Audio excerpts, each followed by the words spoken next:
আজকের ক্লাসে আমরা পঞ্চম শ্রেণীর প্রাথমিক গণিত বইয়ের 72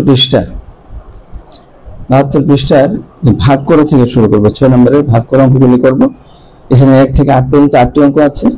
আমি একটা বা দুটো অঙ্ক করানোর চেষ্টা করব। 1 নম্বর হচ্ছে 2 ভাগ 8, 2 নম্বর হচ্ছে 3 ভাগ 5, 3 নম্বর 0.3 ভাগ 5। আমরা প্রথমে 1 নম্বর অঙ্কটা শুরু করি। 1 নম্বর অঙ্কটা হচ্ছে 2 ভাগ 4, 2 কে 4 দ্বারা ভাগ। তো এটা করার জন্য যেহেতু 2 হচ্ছে ভাজ্য আর 4 হচ্ছে ভাজক, আমরা জানি ভাজ্য যদি ছোট হয়, ভাজক যদি বড় হয়, তাহলে ভাগফলটা দশমিকের চেয়ে ছোট হয়ে যায়, অর্থাৎ দশমাংশ বা শতাংশ হয়। এখন এই সংখ্যাটিকে যেহেতু 4 দ্বারা ভাগ করলে, 4 কে 1 দ্বারা গুণ করলেই 4 হয়, 2 দ্বারা গুণ করলে 8 হয়। তো যেহেতু 4 এর 1 গুণিতকের চেয়ে ছোট, সুতরাং তার ভাগফলটা দশমাংশ বা শতাংশ হবে। সুতরাং তাকে আমরা দশমাংশের সাথে বা শতাংশের সাথে তুলনা করার জন্য আমরা প্রথমে এখানে লিখব স্থানের নাম। তারপরে স্থানের নাম হচ্ছে আমরা জানি দশক, একক, দশমাংশ,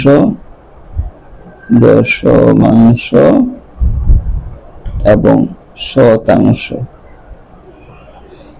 তো দশককে আমরা 10 দ্বারা প্রকাশ করি, একককে 1 দ্বারা, তারপরে এখানে দশমাংশ হলো 0.1 আর শতাংশ হলো 0.01 দ্বারা, এগুলাকে বলা হয় একক। আর এখানে যে সংখ্যাটা আমরা তুলনা করব, কাকে তুলনা করব? 2 কে। তাহলে 2 হলো এককের ঘরে 2 আছে, এককের ঘরে 2 বসবে, এরপরে দশমিকের পরে এখানে বসবে 0, এখানে বসবে 0, বাম পাশে 0। তাহলে আমরা 2 কে দশমাংশের সাথে তুলনা করতে পারি, শতাংশের সাথে তুলনা করতে পারি। 2 কে যদি আমরা দশমাংশের সাথে তুলনা করি, তাহলে দশমাংশ বরাবর আছে 0, আর দশমিকটা উঠিয়ে দিলে 0.20, অর্থাৎ 20 একক হবে। 2 হবে 0.1 বা দশমাংশের 20 একক। তাহলে আমরা প্রথমে লিখতে পারি 2 হলো 0.1 এর বা দশমাংশের 20 একক। সুতরাং 2 ভাগ 4 হলো 0.1 এর মানে দশমাংশের 20 ভাগ 4 একক। এভাবে 2 ভাগ 4 সমান 20 কে 4 দ্বারা করলে হয় 5। তুলনা করা আছে দশমাংশের সাথে। এটাকে দশমাংশে প্রকাশ করতে হলে ডান দিক থেকে 1 ঘর পরে দশমিক, 1 ঘর পরে যদি দশমিক বসানো হয়, তাহলে সেটা হবে 0.5। এরপরে যদি আমরা 3 নং অঙ্কটা করতে চাই, 0.3 ভাগ 5। তো 0.3 কে যদি আমরা তুলনা করি,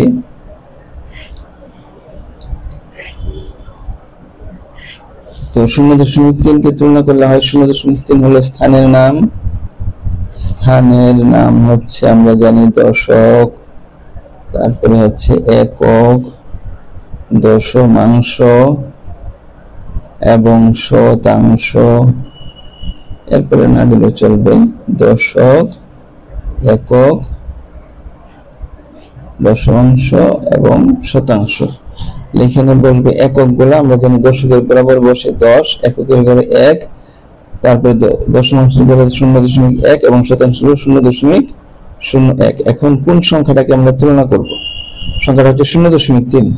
তাহলে এককের ঘরে 0, দশমিকের বরাবর হচ্ছে দশমিক, তারপরে দশমাংশের ঘরে 3 এবং শতাংশের ঘরে হবে 0, দশকের ঘরে হবে 0।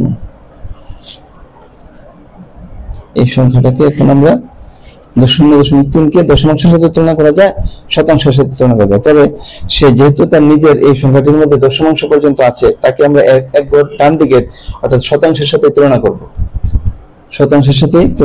তাহলে আমরা প্রথমে লিখব 0.3 হলো 0.01 অর্থাৎ শতাংশের কত একক? সে 0.0 বরাবর কত আছে? 0.300। দশমিকটা উঠে দিলে এই সংখ্যাটা হয় 30। তাহলে 0.3 হলো 0.01 এর অর্থাৎ শতাংশ এর 30 একক। সুতরাং 0.3 ভাগ 5, এটাকে 5 দ্বারা ভাগ, হলো 0.01 এর 30 ভাগ 5 একক।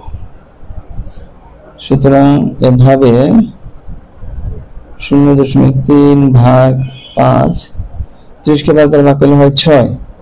যেহেতু শতাংশের সাথে তুলনা করা হয়েছে, 2 ঘর পরে দশমিক হবে, 1 ঘর 2 ঘর পরে দশমিক, তাহলে 0.06।